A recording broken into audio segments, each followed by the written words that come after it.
Have you ever been told to follow the chain of command or else? In most organizations with a hierarchy or a bureaucracy, there is a set way in which things have to be done. If you have a suggestion or a complaint, you have to go to your immediate superior and not jump over anyone's head. If it wasn't for one man jumping over the heads of his superiors and jeopardizing his job, we might never have landed on the moon. Learn more about Lunar Orbit Rendezvous and how skipping the chain of command helped make the moon landing happen on this episode of Everything Everywhere Daily.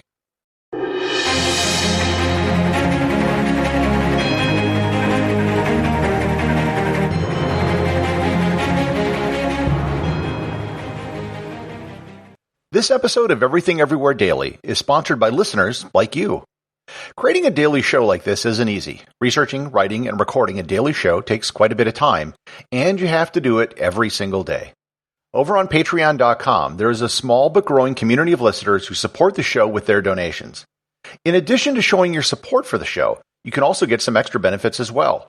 Depending on your level of sponsorship, you can be listed as an associate or executive producer of the show. There's monthly original wallpapers for your desktop and smartphone, as well as merchandise like stickers, t-shirts, and hoodies.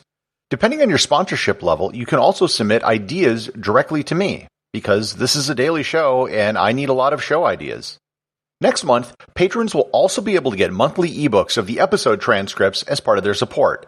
As new projects, products, and events roll out over the next several months, patrons will have first dibs on everything. If you would like to be a sponsor, go to patreon.com/everythingeverywhere or click on the link in the show notes.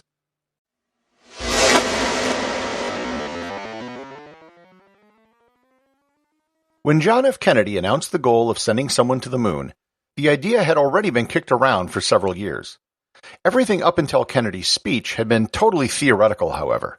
As the moon program was early in its planning stages, the first thing they needed to figure out was the general strategy for how they were going to pull it off.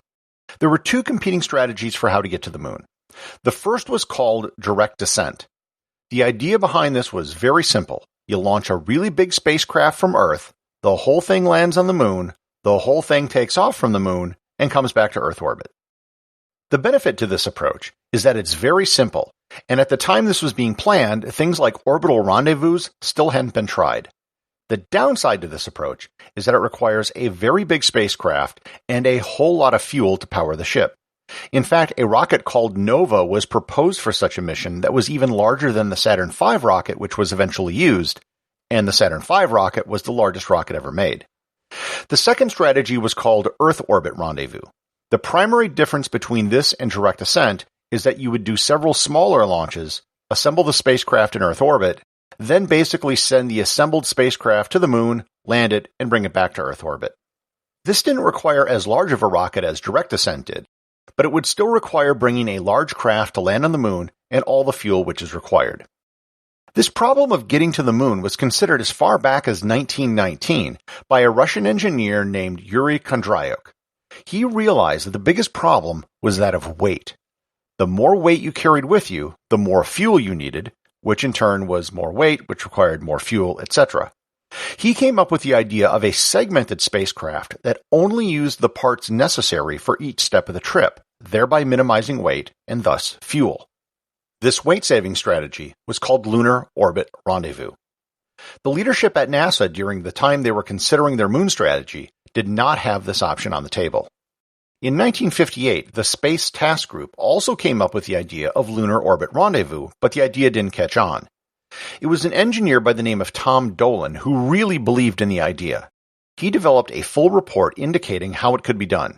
He too got nowhere with the idea, as no one in NASA believed it was possible.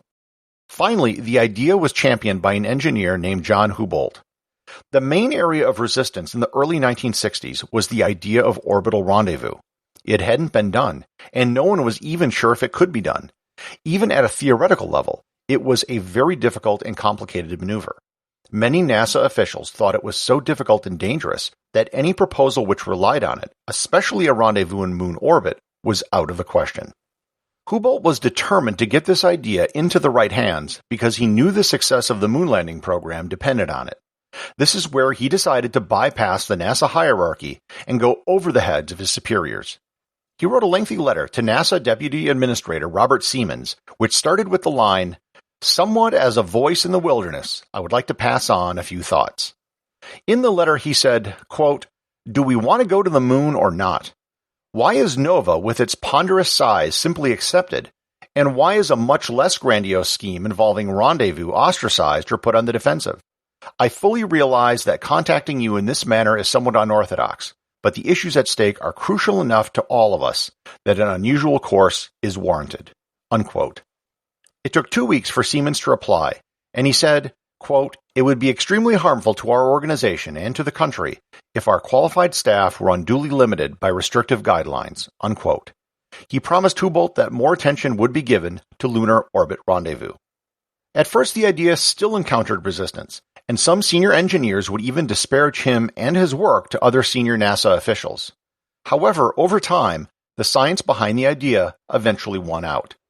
The requirements for direct ascent, or Earth Orbit Rendezvous, was just too difficult, and Lunar Orbit Rendezvous was the only thing that could realistically fit on a single Saturn V rocket.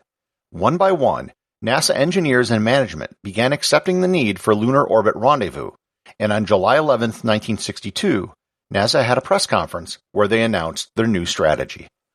It worked. The Lunar Orbit Rendezvous strategy is what every Apollo mission used to go to the moon. The lunar module, which was eventually used, was approximately 5 times smaller than the proposed direct ascent craft. Moreover, half of the lunar module was left on the moon, further reducing the weight and fuel. It's a credit to NASA that they were able to listen to all ideas and adopt what was best, not just what was politically expedient. John Hubble wasn't fired or demoted. In fact, he was given a Medal of Exceptional Scientific Achievement by NASA for his contributions. He later penned a similar letter in 1981 to NASA Director Chris Kraft about the dangers of the space shuttle's heat tiles and how damaged tiles near the strut which connected to the large fuel tank could have devastating consequences. It was damaged heat tiles which caused the loss of the Space Shuttle Columbia in 2003. These ideas of Lunar Orbit Rendezvous, Earth Orbit Rendezvous, and direct ascent are not things which are just relegated to history. NASA's new Artemis moon program and work being done by SpaceX have brought these ideas back to the forefront. This time, however, technology and mission requirements have changed, and the current approach is towards a direct ascent strategy. Now the goal isn't just to save weight and fuel, but to create a spacecraft which can be reused multiple times. Executive producer of Everything Everywhere Daily is James Makala. Special thanks to everyone who supports the show over on Patreon. Please remember to leave a review over on Apple Podcasts. Even a simple review can really help the show get discovered in the sea of other podcasts that are out there.